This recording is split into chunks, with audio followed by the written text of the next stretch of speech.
Assalamu alaikum everyone. I hope you are doing great.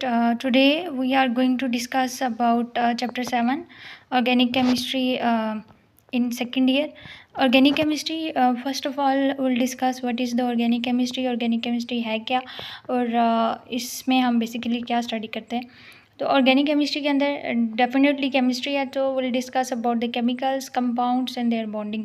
तो organic chemistry के अंदर हम बेसिकली जितने भी ऑर्गेनिक कंपाउंड्स हैं वो वाले कंपाउंड्स जो कि हाइड्रोजन और कार्बन से मिलके बने हुए हैं उनको हम डिस्कस करते हैं कि इसमें बेसिक जो यूनिट है वो कार्बन और हाइड्रोजन का है या नहीं है. ठीक है. और अगर मतलब किसी भी कंपाउंड के अंदर बेसिक यूनिट अगर कार्बन और हाइड्रोजन के नहीं है तो वो ऑर्गेनिक केमिस्ट्री के अंदर नहीं आते और हम उसे ऑर्गेनिक केमिस्ट्री में डिस्कस नहीं करते. जितनी भी हम नॉर्मल लाइफ में चीज़ें यूज़ करते हैं लाइक फाइबर्स, प्लास्टिक्स, ऑर्गेनिक मील, जितना भी हमारा फूड होता है मोस्टली वो ऑर्गेनिक है और इनके सारे जो बेसिक यूनिट्स हैं वो कार्बन और हाइड्रोजन पे कंसिस्ट कर रहे होता है. और कार्बन और हाइड्रोजन के अलावा उनके डेरिवेटिव्स भी हो सकते हैं, लेकिन बेसिक कार्बन और हाइड्रोजन ही होंगे. Derivatives like sulphur, oxygen, nitrogen, anything could be added in organic compounds. So this is the organic chemistry, is the branch of chemistry that deal with the study of compounds of carbon, hydrogen, basically hydrocarbon and their derivatives. Next about the history of the organic chemistry और organic compound की क्या इनकी history थी, कब ये बनना start हुए, किस तरह से बने और इनके बारे में क्या बेसिक कॉन्सेप्ट्स थे पहले और अब क्या है.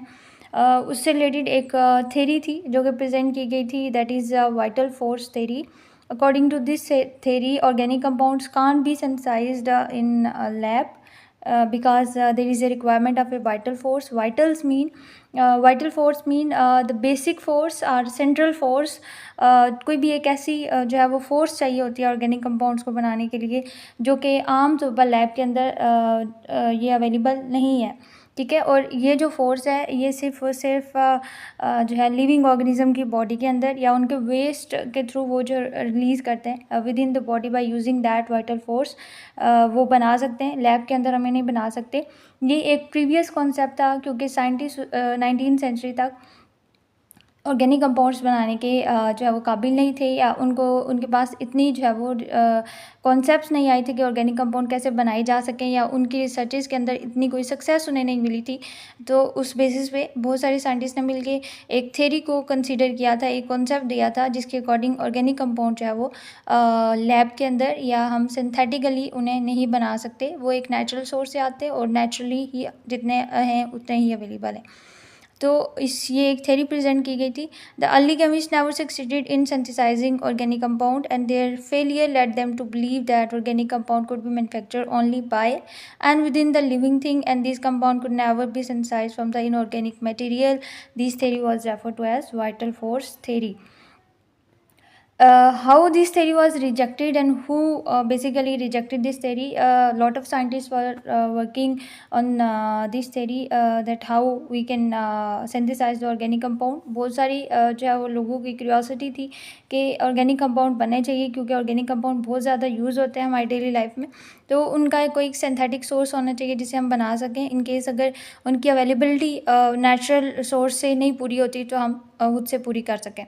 तो इसी रिसर्चेस के ड्यूरिंग ही फ्रेडरिक होलर एक साइंटिस्ट थे जिन्होंने इस थ्योरी को जो है बेसिकली रिजेक्ट किया. उन्होंने क्या किया कि उन्होंने एक ऑर्गेनिक कंपाउंड बनाया जिस ऑर्गेनिक कंपाउंड को हम लोग यूरिया बोलते हैं, जो कि नॉर्मली हम जब अपनी नॉर्मल फील्ड्स के अंदर यूज़ करते हैं एज ए फर्टिलाइज़र्स. इसने एक इनऑर्गेनिक कंपाउंड को यूज़ करते हुए एक ऑर्गेनिक कंपाउंड बनाया, दैट इज़ द यूरिया. आप यहाँ से केमिकल फार्मूला भी देख सकते हैं यूरिया का. Just a second.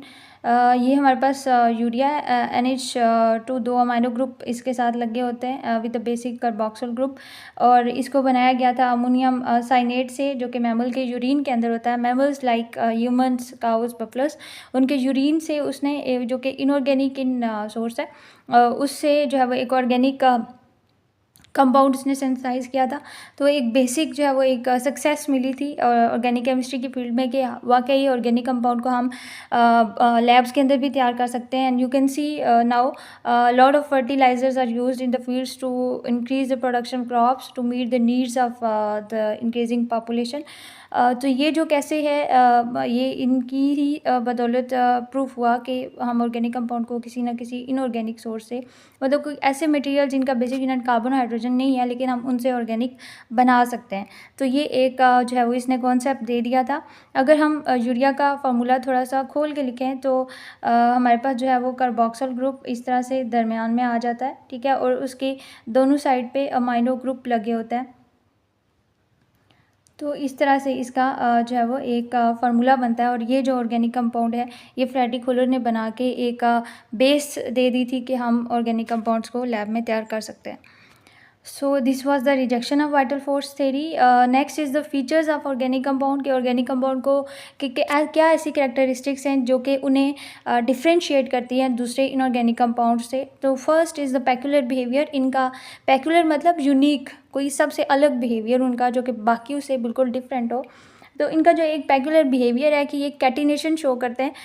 कैटिनेशन क्या है? Basically the self linking property of carbon के कार्बन का अपने ही कार्बन एटम के साथ मिलके लंबी चेन्स या रिंग्स बनाना, बड़े मैक्रो मालिक्यूल्स बनाना जिनका मालिकुलर वेट बाकियों की निस्बत ज़्यादा है। इस तरह की जो प्रॉपर्टी है कार्बन की बेसिकली उसे कैटिनेशन बोलते हैं। और यही ऑर्गेनिक कंपाउंड की भी कैरेक्टरिस्टिक है क्योंकि बेसिक यूनिट ही कार्बन का आ जाता है उसमें। तो कैटिनेशन है और इसमें कार्बन एटम ना सिर्फ दूसरे कार्बन एटम के साथ मिलके सिंगल बॉन्ड बनाती है बल्कि डबल और ट्रिपल बॉन्ड भी बनाती है, जो कि उसको एक डिफ्रेंशिएट करती है बाकियों से। और इसी की बेसिस पे उसके चेन्स की साइजेस की बेसिस पे, उसकी शेप की बेसिस पे और उसके स्ट्रक्चर की बेसिस पे मीन के एटम कैसे अरेंज हुए हैं उनकी बेसिस पे जो है वो उसको डिफ्रेंशिएट किया जाता है ऑर्गेनिक कंपाउंड्स को, या उनके मैसेज को डिफ्रेंशिएट किया जाता है कि ये ऑर्गेनिक कंपाउंड यहाँ पे यूज़ होगा, यहाँ पे नहीं होगा, एंड उसकी डेंसिटी क्या है, सारी चीज़ें। तो ये जो सेल्फ लिंकिंग प्रॉपर्टी है कार्बन की ये उनके पैक्यूलर बिहेवियर में आती है। थोड़ा सा हम इसको एलैबोरेट करते हैं। जैसे कि आप यहाँ पे देख सकते हैं ब्यूटेन में कार्बन जो है वो बाकी जो है 4 कार्बन आपस में एक दूसरे के साथ जुड़े हुए हैं और एक लंबी चेन बनाई हुई है। इससे बड़ी भी चेन्स हो सकती हैं डिपेंड अपॉन द साइजेस। और ये अरेंजमेंट आपको चेन्स, ये एक सीधी चेन आपको नज़र आ रही है। आप जो है वो रिंग्स की फॉर्म में भी स्ट्रक्चर देख सकते हैं। अगर हम इसी चेन को रिंग्स की फॉर्म में करें तो ये साइक्लिक फॉर्म में कुछ इस तरह से आ जाएगी, ठीक है। तो इस तरह से ये 4 कार्बन आइटम जुड़े होंगे और जो है वो हर एक के साथ हाइड्रोजन जो है वो 2-2 लगे होंगे। तो कार्बन की जो वैलेंसी है बेसिकली वो 4 होती है। कार्बन हमेशा जो है 4 बॉन्ड बनाती है। उसके 4 बॉन्ड अपने सेटिस्फाई करने के लिए वो डबल बॉन्ड भी बना सकती है, ट्रिपल बॉन्ड भी बना सकती है, depend upon the need of the carbon के उसकी कितनी फुलफिलमेंट हो रही है, उसके बेसिस पे कुछ भी हो सकता है। तो ये आपको चेन रिंग्स या डिफरेंट अरेंजमेंट में आपको मिल जाएंगे। नेक्स्ट जो हमारे पास आ जाता है वो non ionic nature of organic compound. Organic compound का जो एक बेसिक नेचर होती है, ज़्यादातर उनके अंदर जो बॉन्डिंग होती है वो कोवलेंट बॉन्डिंग होती है। और कोवलेंट बॉन्डिंग के अंदर आपको आइंस नहीं नज़र आते। इसमें बेसिकली दोनों एटम जो एक दूसरे के साथ बॉन्ड बना रहे होते हैं वो अपना बॉन्ड एक दूसरे के साथ शेयर कर रहे होते हैं, मतलब अपने इलेक्ट्रॉन इक्वली शेयर कर रहे होते हैं। जैसे कि अगर हम कार्बन की एग्जाम्पल लें, एक कार्बन अगर दूसरे कार्बन एटम के साथ बॉन्ड बना रही है तो जितना इस कार्बन एटम के पास इलेक्ट्रॉन्स का पेयर है उतना ही इसके पास होगा। इनमें बिल्कुल इक्वल शेयरिंग होगी, किसी के पास ज़्यादा या कम नहीं होगा और कोई पोल्स नहीं यहाँ पे बनेंगे, यहाँ पे पॉजिटिव और नेगेटिव आइंस नहीं बनेंगे। अगर हम इनऑर्गेनिक कंपाउंड के इसी के कंपैरिजन में एग्जांपल लेते हैं तो हम NaCl की ले लेते हैं, ठीक है। NaCl की अगर आप एग्जांपल लो तो इसमें Cl नेगेटिव चार्ज बेयर करता है, इसमें जो है Na वो पॉजिटिव चार्ज बेयर कर रहा होता है, ठीक है। तो इसमें आपको आइंस नज़र आएंगे। ये एक इनऑर्गेनिक है जो कि पोलर आयनिक नेचर देता है। आयनिक मतलब इसके अंदर आइंस होंगे, लेकिन ऑर्गेनिक के अंदर जो कि कार्बन और हाइड्रोजन से मिलकर बने हुए हैं उनके अंदर आपको कोवलेंट बॉन्डेड जो है वो कंपाउंड नज़र आते हैं। उनका कोवलेंट कैरेक्टर होता है, आइंस नहीं होते और मोस्टली ये जो है वो नॉन पोलर ही होते हैं।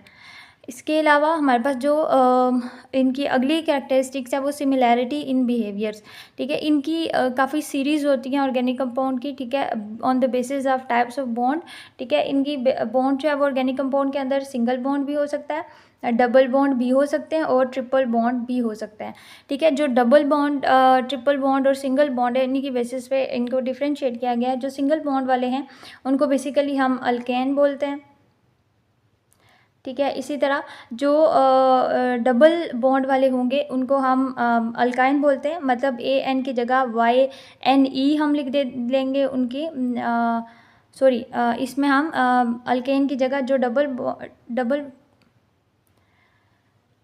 जो हमारे पास डबल बॉन्ड वाले होंगे उनकी जैसे सिंगल बॉन्ड वालों के लिए हम क्या यूज़ कर रहे हैं, अल्केन यूज़ कर रहे हैं, ठीक है। इसी तरह अगर हम ने करना है डबल बॉन्ड के लिए तो हम इसका जो है वो नेम थोड़ा सा चेंज कर देंगे। डबल बॉन्ड है तो ये AN की जगह क्या आ जाएगा, ENE आ जाएगा, ये अल्कीन बन जाएगा। इसी तरह अगर हमारे पास ट्रिपल बॉन्ड आ रहा है तो उसकी हम ENE हटा के YNE लिख देंगे, तो ये हमारे पास क्या बन जाएगा, ये शो करेगा कि एक ऑर्गेनिक कंपाउंड के अंदर कौन सा बॉन्ड है, ट्रिपल बॉन्ड है। तो इनकी 3 सीरीज़ होती हैं, सिंगल, डबल और ट्रिपल, ठीक है। ये जो तीनों सीरीज़ हैं इसमें थोड़ी बहुत बॉन्डेड जो एटम की बिहेवियर है वो डिफरेंट होता है on the basis of bonding, like single, double और ट्रिपल, लेकिन ओवरऑल इनका जो केमिकल बॉन्ड है वो सेम होता है, मतलब कोवलेंट बॉन्डिंग होती है इनके अंदर। इनमें दोनों जो इलेक्ट्रॉन के पेयर्स हैं, 2 हैं, 3 हैं या 4 हैं, जो भी है, वो आपस में शेयर हो रहे होते हैं इक्वली, कोई पोल से पॉजिटिव नेगेटिव नहीं बन रहे होते। तो मोस्ट ऑफ द केसेस इनका बिहेवियर ऑलमोस्ट सेम होता है, ठीक है। ये 3 सीरीज़ हैं, इनका बिहेवियर सेम है, इसीलिए इनको होमोलोगस सीरीज़ बोला जाता है, ठीक है। इनके बिहेवियर की सिमिलैरिटी की बेसिस पे तो इनके मतलब बिहेवियर क्या हो सकता है इनका, इनकी बॉन्डिंग सेम है, ये केमिकल रिएक्शन ज़्यादातर सेम देते हैं, इनका जो इनको प्रिपेयर करने के तरीके जो होते हैं वो मोस्टली सिमिलर होते हैं। आप आगे चैप्टर्स में डिटेल में पढ़ेंगे कि इनको कैसे कैसे प्रिपेयर किया जा सकता है, और मोस्ट ऑफ द केसेस आप देखोगे कि इनके केमिकल रिएक्शन काफ़ी ज़्यादा सिमिलर हैं, ठीक है। तो इसकी बेसिस पे हम कहते हैं कि इनका जो ज़्यादातर बिहेवियर होता है वो सिमिलर होता है, उनकी सारी सीरीज़ जो है वो आपस में सिमिलर है। नेक्स्ट आ जाता है complexity of the organic compound की, ये कितने कम्प्लेक्स होते हैं। इनकी बेसिकली बहुत लंबी लंबी चेन्स होती हैं, बहुत मैक्रो मॉलिक्यूल्स ये होते हैं, जैसे कि कार्बन एटम है तो ये जुड़ती जाएगी और आगे काफ़ी जो है वो लंबी चेन्स बनाती जाएंगी, या फिर जो है वो काफ़ी आपको रिंग्स नज़र आएंगे इनके स्ट्रक्चर में। तो ये जो इनका काफ़ी ज़्यादा जो मॉलिक्यूलर मैस है और बड़ी बड़ी चेन्स है, इसकी वजह से इनका स्ट्रक्चर काफ़ी कम्प्लेक्स हो जाता है। मतलब कि जहाँ पे आप एक कार्बन को डिस्कस कर रहे हो वहीं पे आपको 100,000 कार्बन को डिस्कस करना पड़े, तो definitely that will create some complexity in studying the organic compound, or you can say in observing the organic compounds, ठीक है। तो इनकी जो स्ट्रक्चर्स होते हैं काफ़ी लार्ज होते हैं, कम्प्लेक्स होते हैं। इनमें हर कार्बन के आगे जो है वो काफ़ी ब्रांचेस लगी होंगी, तो उससे भी काफ़ी ज़्यादा ये स्ट्रक्चर कम्प्लेक्स हो सकते हैं। तो इसकी बेसिस पे हम ये कहते हैं कि ऑर्गेनिक कंपाउंड इनऑर्गेनिक की निस्बत काफ़ी ज़्यादा कम्प्लेक्स होता है। जैसे कि आपको एग्जांपल जो है वो देख सकते हैं, इसमें अगर आप देखें तो इसकी स्टार्च की एग्जांपल आपको दी हुई है। ये स्टार्च की एग्जांपल जो है ये इसका पूरा फार्मूला नहीं है, ये इसका एक बेसिक यूनिट है। मतलब यही यूनिट बार बार एक यूनिट के अंदर अगर 6 कार्बन, 10 हाइड्रोजन, 5 ऑक्सीजन, तो यही जो है वो n नंबर कुछ भी हो सकता है, 1000 हो सकता है, 2000 हो सकता है, 3000 हो सकता है, हंड्रेड्स में हो सकता है, मिलियंस में हो सकता है, कुछ भी हो सकता है। तो यही जो यूनिट है अगर 1000 टाइम रिपीट हो रहा है या 100 टाइम रिपीट हो रहा है या मिलियंस टाइम्स रिपीट हो रहा है, तो इसकी जो है वो स्ट्रक्चर कितना कम्प्लेक्स होता जाएगा। तो ये स्टार्च का एक बेसिक यूनिट है, यही जो है वो आगे रिपीट होते रहते हैं और एक प्रॉपर जो है आपको मैक्रो मॉलिक्यूल स्टार्च मिलता है। तो इसको ही देख के हम कह सकते हैं कि ये काफ़ी कम्प्लेक्स होता है। इसके अलावा हम इसकी एग्जांपल ले सकते हैं प्रोटीन का भी स्ट्रक्चर काफ़ी जो है वो कम्प्लेक्स होता है। इसमें भी काफ़ी ज़्यादा जो है वो अमीनो एसिड एक दूसरे के जुड़े होते हैं, almost 10,000, 20,000 and above this could be in organic compound और in proteins. Next is the isomerism. Isomerism एक बहुत यूनिक फिनोमेना है जो कि ऑर्गेनिक कंपाउंड शो करते हैं। आइसो मीन सेम और मॉफ या मेरिज्म मीन फॉर्म्स, ठीक है। इनके जो ऑर्गेनिक कंपाउंड होते हैं ये आइसोमेरिज्म शो करते हैं। इसमें क्या होता है बेसिकली इनका जो मॉलिक्यूलर फार्मूला होता है वो सेम होता है, लेकिन इनकी जो स्ट्रक्चरल अरेंजमेंट होती है एटम्स की वो डिफरेंट होती है। इसको हम थोड़ा सा जो है वो एक एग्जांपल के थ्रू कर लेते हैं। जैसे कि हमारे पास है ब्यूटेन, ठीक है। ब्यूटेन में हमारे पास होते हैं 4 कार्बन, तो ये चेन की फॉर्म में कुछ इसकी इस तरह से अरेंजमेंट होती है। हम लाइनें लगा के इसकी बॉन्डिंग शो कर देते हैं कि इस तरह से इसके साथ हाइड्रोजन आगे अटैच होता है। आइसोमेरिज्म बेसिकली क्या है कि इनका, जैसे हम एग्जांपल ले लेते हैं ब्यूटेन की, ठीक है। इसमें ब्यूटेन में आप देखें तो 4 कार्बन होते हैं, ठीक है, और इस चारों कार्बन के साथ अटैच हुए होते हैं हाइड्रोजन, ठीक है। तो और इसमें अगर ये तो एक इसका स्ट्रेट चेन फार्मूला हो गया। इसी तरह अगर हम इसी की 4 ही कार्बन है, ठीक है, और इसमें हाइड्रोजन इस तरह से हर कार्बन के साथ